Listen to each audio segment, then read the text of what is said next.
Okay, we start with the position indicating device, or otherwise known as the PID. This device is attached to the dental x-ray machine tube head and is used to aim and shape the x-ray beam. Next on the lid, we have the two definitions for tube head and metal housing.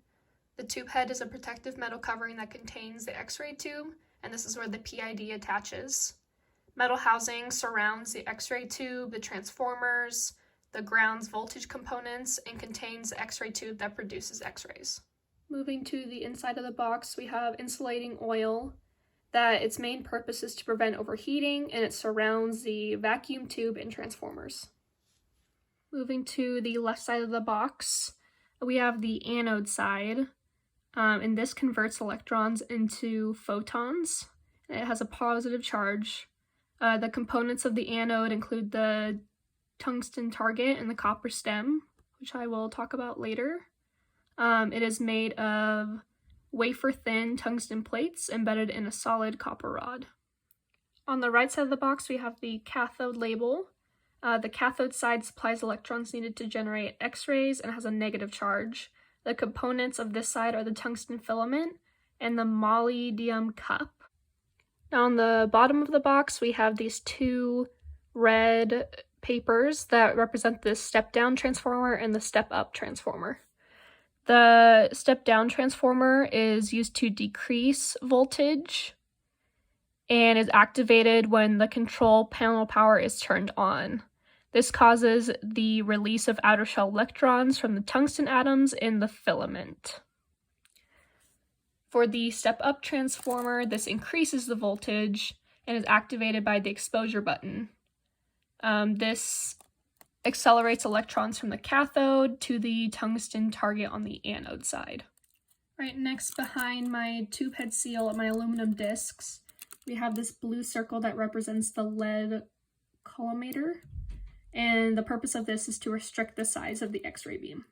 And underneath the tube head seal, we have the aluminum discs, which is used as a filter for longer wavelengths of X-rays that we don't want. On top of those two components, we have the tube head seal, which permits X-rays to exit the tube head. It seals in the insulating oil and filters the X-ray beam even further than the aluminum discs. Moving on to the inside of the bottle, we have the copper stem and the tungsten target.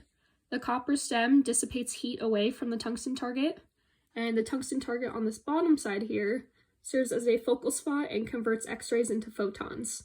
This produces two types of X-rays. One is the general radiation X-rays, and the second is the characteristic radiation X-rays. And this other cup on the inside that's facing towards the cathode side is the tungsten filament and the molybdenum cup. The tungsten filament produces electrons when heated, and the molybdenum cup focuses electrons into a narrow beam toward the tungsten target. And right here, looped inside this yarn, is the filament circuit.